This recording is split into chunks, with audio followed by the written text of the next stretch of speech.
Too. Miss you, bro. All right, so welcome back to another episode of we call these what you expect shorts. I don't know what title we use for these shits. Nah, What you expect? Album review? I don't know. You call it. All right, This is you. Whatever. No, I'm good. So basically what we're gonna do going forward, we're gonna talk about certain albums that we really like, or just certain albums from certain artists. Kind of our first listen reviews on it, how we felt about it, etc. So to get this shit going, Pop Smoke drops the long-awaited Pop Smoke album. So yeah, how you guys feel about it? Were you surprised? Were there any standouts already? How do you guys feel? It was a real big like it was big industry music, if that makes sense. Like there was a lot of features, there was a lot of like industry beats. It wasn't like the low-key drill music that Pop Smoke's been making. It was a lot like even the Snitchin' record, it felt like a Quavo record that Pop came on. A lot of it felt like Pop featuring on other people's records. That's how I felt about it. But the second half of it was flames. Yeah, it was I wasn't surprised at like the track list going into it, because if you look at the change from Meet the Woo to Meet the Woo 2 is his mixtapes. Like Meet the Woo 2 had so many more features, Gunn and Nav, A Boogie, Fabio Foreign, and looking at him working with 50, being managed by Steven Victor, like they were clearly trying to position him to be a star. So you see Quavo 3 times on his track list, Future, DaBaby, Lil Baby, like this very much so felt like a major label debut album. And so that's why I wasn't really too shocked by it. I mean, I definitely get why people were frustrated seeing Quavo's name 3 times, but we later found out that Pop and Quavo were working on a collab project. And I think that they wanted to make the absolute most money with this because he passed, and like this is just a moment. It's a celebratory moment. So you load it up with the Quavo tracks. And I definitely agree, like Pop felt like a feature on some records, like Snitchin' is definitely one where it was like Quavo went for like 2 minutes and then Pop popped in and then Future went. And then a couple other songs like he was kind of dominated on, but I kind of just credit that to the fact that he wasn't able to finish some stuff. They say he's sitting on like 400 records that haven't been released yet. Which is cap. That's cap, but whatever. I mean, you as an artist know, like you end up having a lot of ideas. And that's what I'm saying. Because when you say you're sitting on 400 records, you like that headline makes it seem like you have 400 finished. He probably has 400 records with a verse on there or like a hook. Yeah. Like there's no way he has. In that short time span, there's no way he has 400 records ready to go. No way. But go ahead. Yeah. And then my last point, and this will probably get Dwa going. The whole Karol G Burna Boy situation. I like that song. I was at a barbecue this weekend. I put it on. People liked it. I understand people would want the Burna record. I heard the Burna version. We played both, and people liked the Burna version a lot. You know, I get it. At the end of the day, people are gonna want to hear what they want to hear. But I think I was just approaching this like it's just dope that his posthumous album was able to come out so soon after he passed. Because like for Mac Miller, for example, Circles came out like a full year and a half after he passed, and like we got Pops within 6 months. So I was excited about that. I did really enjoy the project. There was nothing that was like bad to me, like nothing really that really like turned me off. So yeah, it was dope. Yeah, it was industry music. I felt like you couldn't even say it was bad. Like the beats are all lit, like the features were lit. Like if you said it was bad, you would just say it. Mm-hmm. Yeah, I was definitely not happy with like some of the features. Like, why is King Combs in here? Who made that decision? Who made that record was one of the best records. King Combs is nice. It was gonna be my favorite record, and then he started rapping, and I'm like, why? Who made this record? Fucking horrible. It was awful. First off, so they were actually friends because I know Tiz is King Combs' DJ, and Armon knows Tiz too. Like that's his DJ. Pop Smoke and all them were kicking it many of times, and King Combs killed the feature. I don't understand. Like it was like his type of record. Like I don't understand why people were hate. I think it's just cool to hate on him because what did he say that was whack on the? Nah, you know what it is. You know what it is, and I know we touched on the industry like aspect of the album. I felt like as Brandon kind of said, some of those records, it was like, all right, this is clearly industry politics being used here. Because that wasn't an industry record though.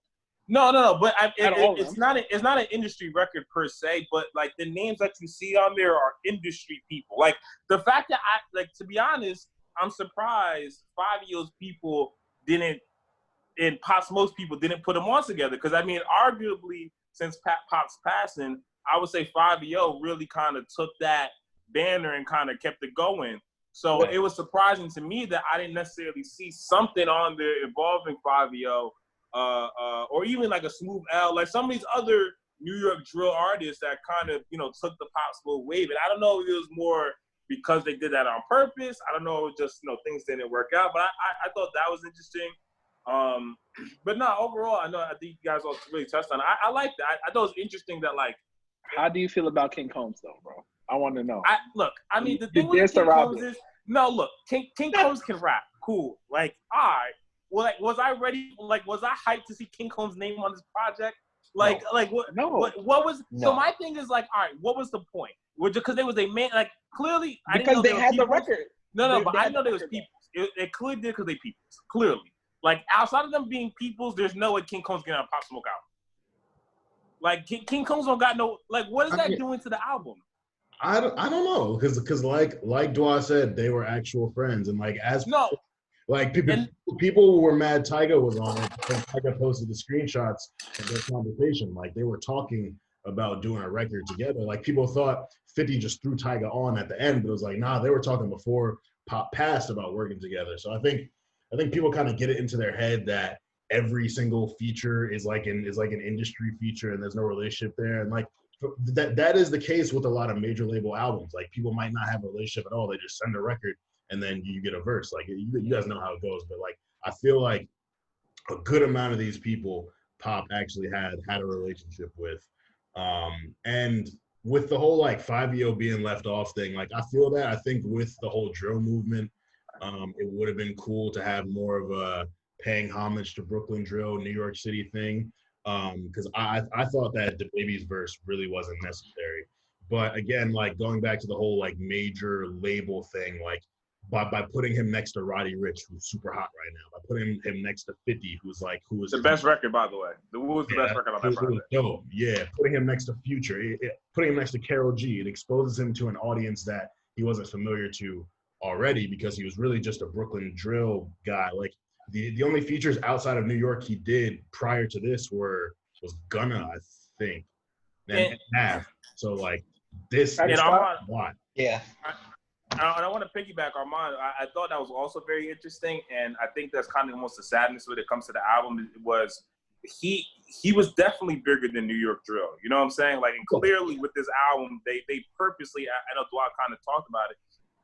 There was no real New York drill records. Like, there was a couple that had like some of the drums in it, but for the most part, they were all more like mainstream hip hop records. And I think that was on purpose also to really show that Pop was more than just a New York drill guy. Like, he had potential to really expand into a major asset, to hip hop. So I thought that was also very interesting. But I know we touched on Burna real quick. It's a fucking travesty. Burna Boy got taken off this fucking thing. It is a trap. I have no idea. What happened? Why did that happen? No idea. Well, Armon's the industry nigga here, so he probably knows, like, the check didn't clear. I don't have any confirmation, but my guess is always like a verse didn't clear in time. There was multiple versions of it. But also, like, the way I think about it, and I know this might be an unpopular opinion, it's like, I feel like Burna Boy and Pop Smoke fans have a lot more crossover than Pop Smoke fans and Karol G fans. So by putting him on a record with Karol G, I think you expose him to these like Latin pop fans who might not have been checking for him, and they might not ever check for him again. But because Karol is on the record, he's playing devil's advocate. Also, I like Karol G on there too. I'm not gonna it was good. Guy, but we're talking about Karol G and but you're Burna. mad at King Combs. Like, we're talking about Karol G and Burna Boy. Like no, and that's no disrespect to Karol G at all. No disrespect. But Burna Boy's the hottest. And I know you guys saw my little interaction with somebody on Twitter. Like, yo, Burna Boy is top 3 international artist, period. Right? So my thing is, even if you wanted to give him that crossover Latin feel, no. Time out, Don. I'm gonna pause you. Don, I'm gonna pause you right now because I pulled up. This is colorism right here. It's cause you're black. Karol G's bigger than Burna Boy. Oh, it's really? Is she? Yes. I just pulled up the streaming numbers. Burna Boy's at 7 M's. It might be because they don't have anything. I don't know if Karol G just dropped something, but Burna's at 7 million monthly. She's at 26 million monthly. Hey, again. I could very well be wrong because I'm not very well versed. I'm not very well versed. I don't know Karol G. I don't listen to Latin music. Everyone knows that. Like I hated when Drake did the Latin record. I hated that Tory wanted to do Latin music. I'm not with the Latin shit. It's not for me.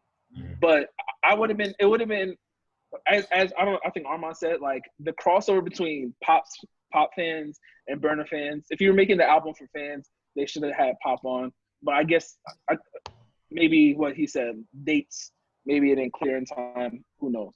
Yeah. Hey, hope they get him on the deluxe. But y'all niggas just gotta stop killing King Combs because I think he killed the verse. Yeah, what's with this King? I don't know what it is. But I'm he killed the verse. I'm not saying that was the best feature on it, but it's like if you guys are saying you weren't excited about the King Combs feature when you saw the track list, I'm cool. I'm fine with that because I wasn't excited either. When I heard the record though, I was like, oh, he killed the record was hot.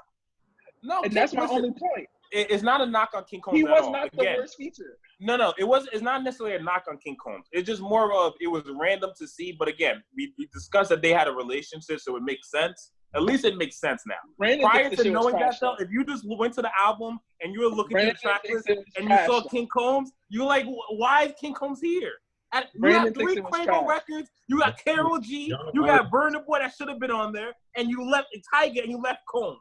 So like, at least I know Tyga killed his verse too. Tyga did good.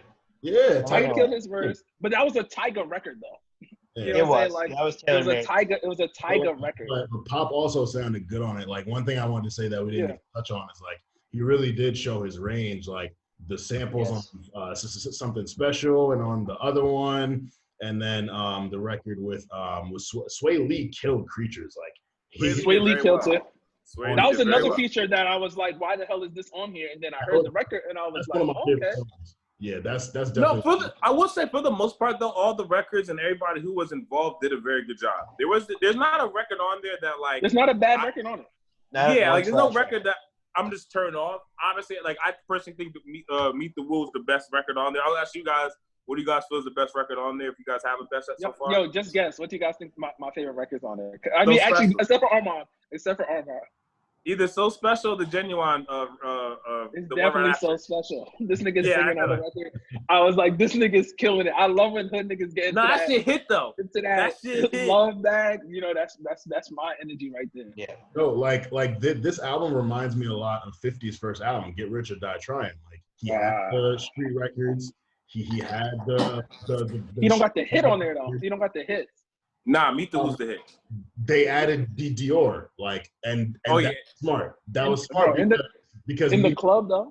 Because Meet the Woo 1 and Meet the Woo 2 are commercial mixtapes. So like they treat them as like EPs. So you can take a record and throw it on an album and all those streams are why like it's projected to sell 200. 200. I thought they should have threw more of those records off the EP just to boost the streams because he could have did like 300 if he added like Shake the Room on it. She Got a Thing. What else was big on the EP? Christopher Walken. Christopher Walken. There we go. Christopher Walken. Like if they added those 3, just threw it on there for the streams. Like 200, it's crazy. A lot of people's favorite rappers haven't done 200. Yeah, nah. He did bigger than Lil Baby, Gunna. I think Drake and Tubi are the only ones who sold more. Maybe Weeknd this year. So that's the Weeknd did 250. Yeah. So wait, Brandon, did you have a favorite record? So I have like 3 that went back to back to back. It was 44 Bulldog Gangsters and Yeah Yeah, which were all the songs that were solo. I don't know why. I just like love Pop Smoke's presence every time he came on a track, and I just felt like with this, like I love the Sway Lee feature, but like I don't know. It definitely showed his versatility on a lot of things. Like with Snitching, not Creature. I'm sorry. With Snitching, it was just like he's just kind of there, like in the background almost. It felt like Future killed it. But how do we feel about Quavo? Because I was like, I saw his name 3 times, and I'm like, yo, like what the fuck are we doing? And then the Migos dropping the project. I'm telling you right now. Y'all heard it here first. Migos dropping a project in the next 2-3 months. No, I don't even think it was that. It was just that because I do think they are dropping a project because they dropped 3 singles that did nothing. But it's what Armon said. They had music together. They had a project coming, and you even saw all the videos of them in the studio. Yeah. So it's just like they had to put those records on. And on top of that, Quavo killed every record that he was on. And I'm tired of Quavo. I have Quavo fatigue. So the fact that he killed it, like, he killed it. I don't think anyone did bad on this project. I don't think it blew me out the water, but there was not one thing where I was just like, even the Karol G record, I was like, oh, it's cool. Burner would have killed it better, but it was cool. It was a cool record. Yeah, right. This is a moment for us to celebrate. A lot more people were affected by losing him than I think that they realized they would be. And he was really taking over. Like, dude was active for really less than a year, and he was already like a nigga that people were saying, yo, he's gonna be a star.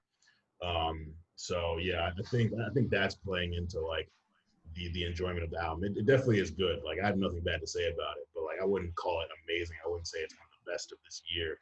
And I also like Quavo's performances a lot. I've been super critical of him since like 2017. I like really after Culture One dropped, it felt like Quavo got lazy and like Offset really took off, and Takeoff came back and showed what he can do. But Quavo will still give you like a couple good verses every year, and I think this project is where we'll get them because I don't think it's anything he's done this year that I really liked. I can't think right now. So yeah, that chemistry was clearly like there with those two. So I was happy that the Quavo features were good, but like I didn't know they were like recording together all the time. So when I saw it like initially, I was like, why? And well, actually, the only verse I didn't really like was DaBaby. Yeah, and it's like disappointing the shit out of me. But DaBaby is whack. He's whack. I love DaBaby. Like I thought, I love Baby on Baby. I thought he was really good. And then after that, it's just been like that's controversial. Like, have you guys ever heard of DaBaby? Like, just off top, have you heard of DaBaby verse? And you're just like, yo, this is the one. Because there's always verses for every. Have you heard King Combs' verse and say this is the one? No, but King Combs isn't in that bracket for a reason. DaBaby is in the top. DaBaby is the top 5 rapper right now. Here's my argument to that though. How many top rappers? Like, there's not too many top rappers. Like, Roddy Ricch to me is my favorite artist right now, right? And outside of his hooks, I don't have a Roddy Ricch verse that like blew me out the water. But like, Roddy Ricch is by far my most favorite person to listen to right now. Like, his hooks are absolutely insane. So like, I don't know verse on Ballin', his verse on what's the outro on the Roddy Ricch album? War Baby. War Baby verse crazy. Like, there's records where you can go to and you're just like, yo, he smoked it. I haven't heard no record where it's like DaBaby is just like, yo, he went crazy. It's just he has the persona and he has good. I mean, he has the good music, I guess. But the first record on the Revenge of the Dreamers 3 with Cole and that North Carolina that record, yeah. I'm gonna go back and listen. I'll go back to listen to it. I forget the name. Nothing New Under the Sun. Under the Sun. Yeah. There's another one. I'm trying to think. I actually like Rockstar now too. It took me a while, but I came around to Rockstar. I really like Rockstar. I mean, Rockstar. I've never heard the record, but it's been top 5 forever. Yeah. And that's a record. I feel like that's a record I would hear out. Once again, I don't go listen to DaBaby. I listen to Moneybagg and Lil Baby and 42 Dugg. Yo, truthfully with DaBaby, I just feel like we're tired of him. Because even when his run first began with like Suge and all that, like we were never looking to him for verses. I think he's just been so present. He's put out so much. Now it's like, all right, what do we really have to hold on to? Rather than like just letting him take a break. Like, DaBaby needs to take a break. He just needs to go away. Take a break. He can't take a break. And the reason why he can't take a break because he's not that tough. There's certain people who can take a break. Listen, if he takes a break, we're gonna be like, oh, that was the guy who made Suge. That was the guy who made Rockstar. It's like, well, I'm trying to think of who. Like, I think Lil Baby just hit a point right now where if he took a break, he could come back. Like, you know how Kendrick's on this like 3-year break. DaBaby can't do that. He's still on his building his fan base. Fair, but Lil Baby been on for like a 5-year run now. 3. 2017, Freestyle came out. But okay, either way, But either way, that's my point though. I'm saying the baby cannot take his foot off because he needs a good 2 to 3 years before he can be like, all right, I'm chilling. But the problem is his music isn't changing enough.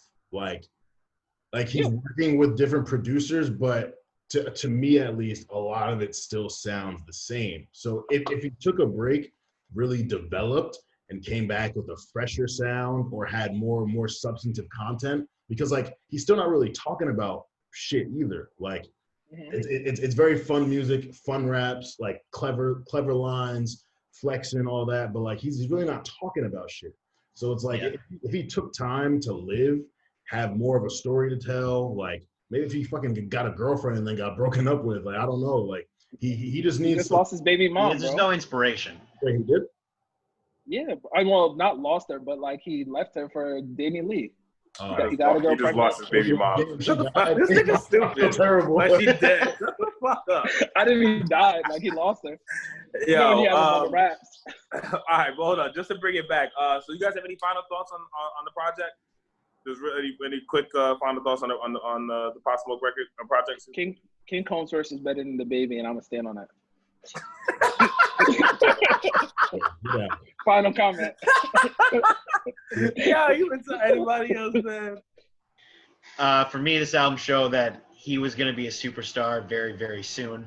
Like, if he dropped this when he was still here, like it would have blown up like it is now, and it sucks because I was kind of late on him. Like, I didn't listen to Meet the Woo like initially, so I was super late on like the drill movement in New York. So it sucks that he passed away, and I didn't really get a chance to really love him like I do now. So. Yeah, so my final thoughts on this is I completely finally understand why we still rank Tupac and Biggie where we rank them in hip hop, because Biggie had 2 albums, Tupac had a little more discography, but the fact that they died in their prime, that's what we see with Pop. Like Mac Miller was kind of different because Mac already had a career, and then he kind of like adjusted to kind of being a little more underground.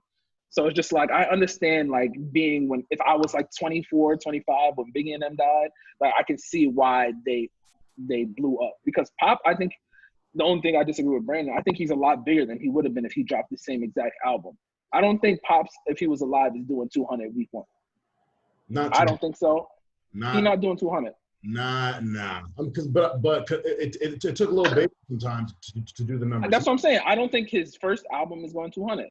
Yeah. And a part of that is because we lost him. And well, I don't think that has anything to do with talent, but it's just that's just the reality of things.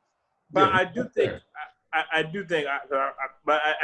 the fact that the certain features that were on there also significantly helped to hit that 200. Even though the passing helped too, I think it was a perfect storm of both. I think purposely the features that were there outside of the personal relationship ones, like they were there for that pure purpose, and know that, hey, if I put X, Y, and Z on, like for instance, it seems like we all agree that the Baby first wasn't the best there, but the Baby's one of the hottest artists out. So clearly, you're gonna get those streams from those records. So I also think that another large part. But is he getting those features though? He's not getting. He's not. I don't think he's gonna get an album. Oh no, of course he was. I don't think he's gonna that. You think he's gonna do a feature on every song like that if he had his own album? It wasn't every song. It was maybe 10 to 10 out of 19.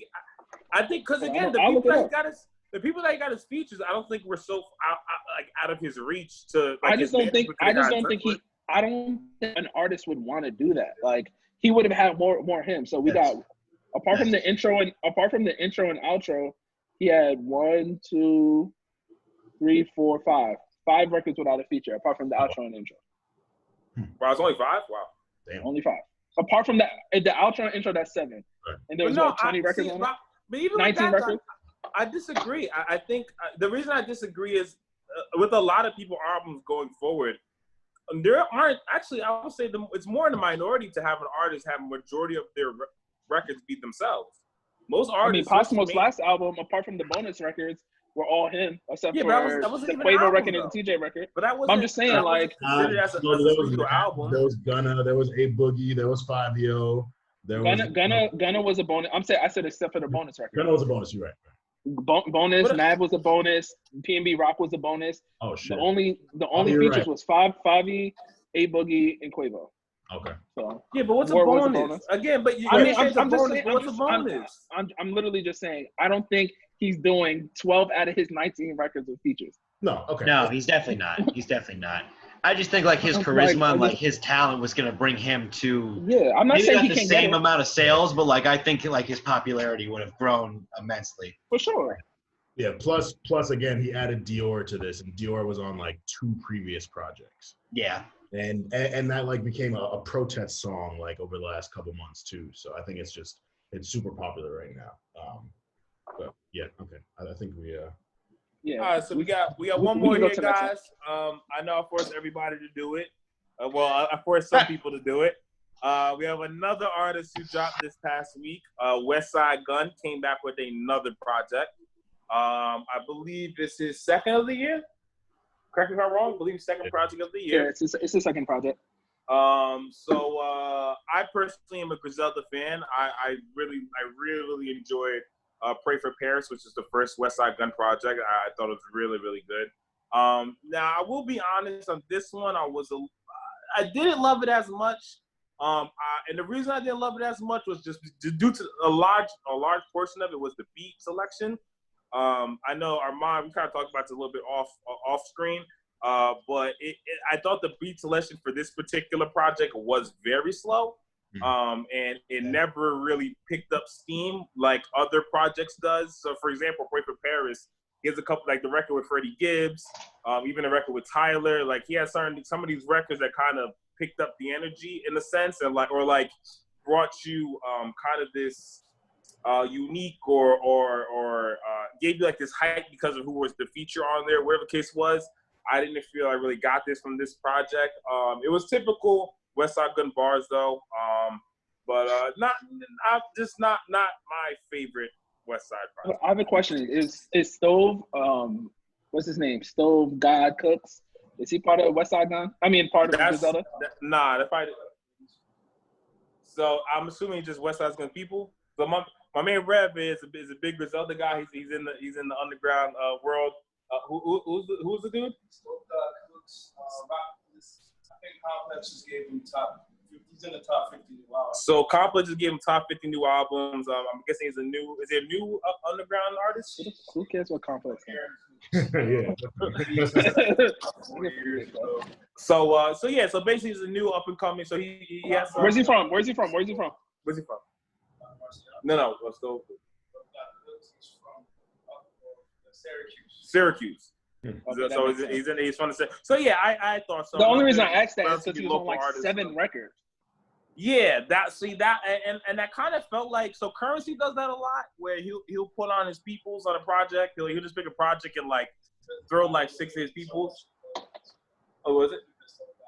Okay, so Stove God apparently in the underground hip hop realm has very big praise for his recent work. So that's why he was heavily featured on the project. But yeah, I know I made some of you guys listen to it. What you guys think?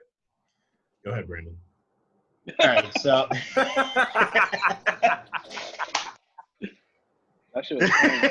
all right, so I loved Pray for Paris, and going into this, I honestly I really didn't expect much, because for me with Westside Gunn albums, it's like, what features is he gonna have on here that's gonna make it better? Because I like his rapping, but like sometimes I'm just like over it after like 6 or 7 tracks or whatever. So with Pray for Paris, the features like kept the project up.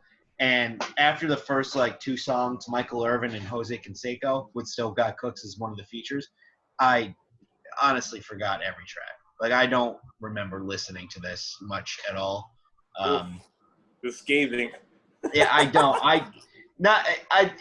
It just nothing stuck out. I don't like Keisha Plum. I don't know. And Benny and Boldy James really didn't do much for me on that verse with Buffs and Wires, or Buffs versus Wires. So I was just kind of like, it's cool. Also, the album cover's terrible. I thought the album cover was cool. He looks tough. It's boring as shit. Wait, it's actually, I don't know if that. I mean, it's not worse than the first original Pop Smoke one for that album, which we didn't talk about. I'm surprised we didn't talk about that yet. But yeah, we'll get a time to talk about that bullshit. But all I'm saying is Virgil's racist. Either Virgil's racist or he's really upset over the new Virgil thing because that was a troll. Maybe he was just attached to really successful people, and we just elevated him to be someone he's not. And this is just who he always was. Yeah, maybe. You know, and the only reason I say that, shout outs to my podcast, but Marcus and Sarky literally on one of our episodes was like, Off-White is whack. And I was like, what? And mind you, I'm not a fashion nigga, but they were like, yo, he hasn't done anything since that first rollout he did. It's just been a bunch of trash. And then now, months later, he's put out 2 things where it's just like people aren't fucking with him. So maybe he was just attached to Kanye. I don't know. That's true. That's true. Networking in life takes you a long way. It does. Someone said the Pop Smoke album looked like LeBron James in the Sprite commercial. Oh, that's foul. That's so foul. No, but for real. If anybody's ever used Photoshop, it literally looked like they had like the Bob Wire like idea and just threw his face on there. But like didn't even really try to make it Photoshop well. It was like, all right, bam, and then you can't roll that out to the world and think that shit was gonna fly. Especially if you're Virgil, when niggas are already icing on you over your Virgil donation. Like that's what you come back with. Like, come on, bro. Like, either you like Dwa said, either you just tone deaf or like you just never really cared. Yeah. Like, it's something because like that was pathetic. That was horrible. But literally every other person put out better covers. Sorry, go ahead. But do you have anything for the Westside Gunn project? Yeah, man. I liked Pray for Paris. I haven't really gone back to it outside of a couple songs. And so this one, I know how I feel about Westside and his rap voice. It's not my favorite, so it makes it hard to listen to, but he has a really good ear for production. He knows how to put people in the right places for songs. I really liked Armani Caesar's verse on this. Of course, Benny did his thing. Stove God Cooks was cool. Keisha Plum I didn't really love. Yeah, like I don't see myself going back to this, to be honest. Definitely good production. It kind of moved too slow for me. It didn't, like, there wasn't too many diverse sounds. Like, didn't really feel like a lot of the songs sounded the same to me. And you know, perhaps I will give it another chance, just to be fair, because I don't like to be too critical after one listen. But I know how I feel, and like Conway and Benny are like up here for me, and then Westside is like here. Yo, wasn't Westside the like, me being someone who I don't really listen to them like that, but Westside was the first name I heard out of all of them.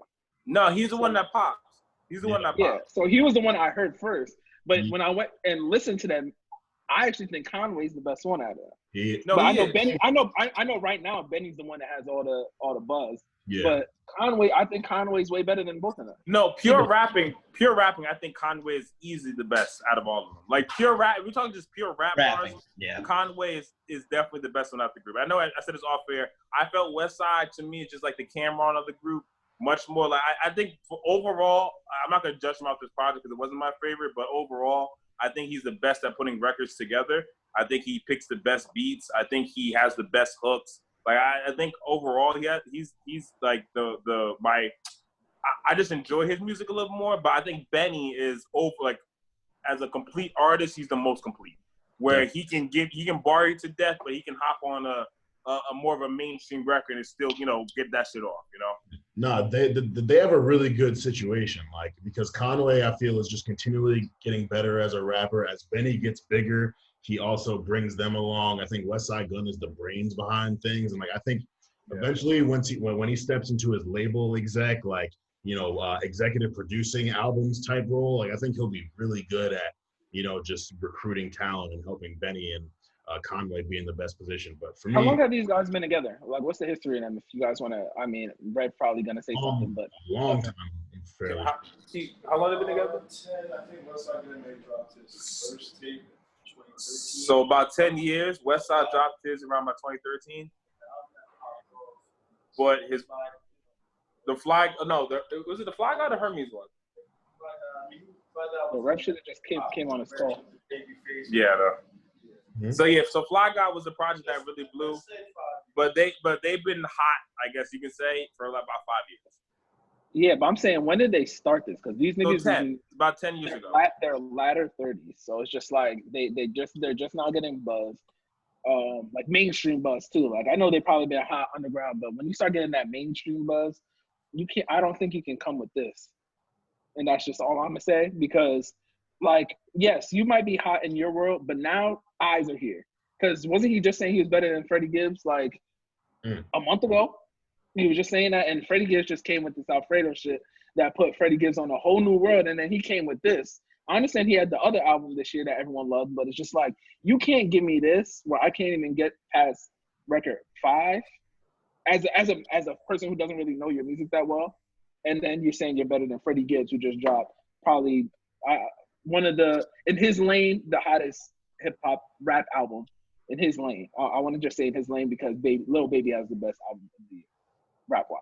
But once again, in his lane. I hate rap these genres, but that's another conversation.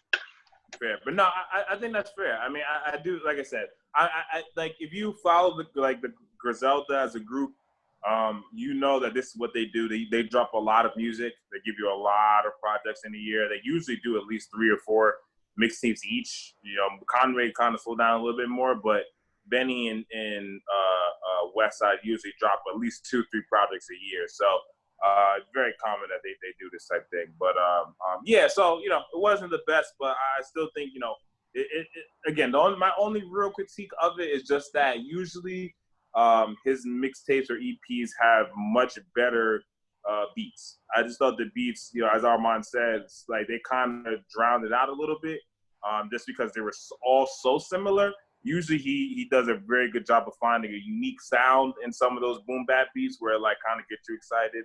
I didn't really feel that too much for this project, but wait, yo, that Keisha chick, what is she like hot before? Was she like on another record that like did well? I know I've seen that name before. Is she brand new? Sure. Let me Google her. Does anybody have any familiarity with her? She has 11K followers on Instagram. I actually have no idea. She's a poet. Oh, she's a poet. She's a poet. It's Poet the Villain Goddess. She has 11K followers on Instagram. Okay. Next. Interesting. Okay. I thought I just heard it from her. But all right, cool. Bye, guys. Hey, man, this has been a good episode. Thank you guys for coming. We'll come again with another good album or a good project comes out. Fuck with us at the website, whatyoexpect.com. I ain't really introduced anybody in the beginning, but, you know, at this point, if y'all don't know who the fuck we are, you're stupid. But just in case, King Salomon, Mr. Saddler, Mr. Vocals, Brandon, appreciate you guys. We'll talk soon.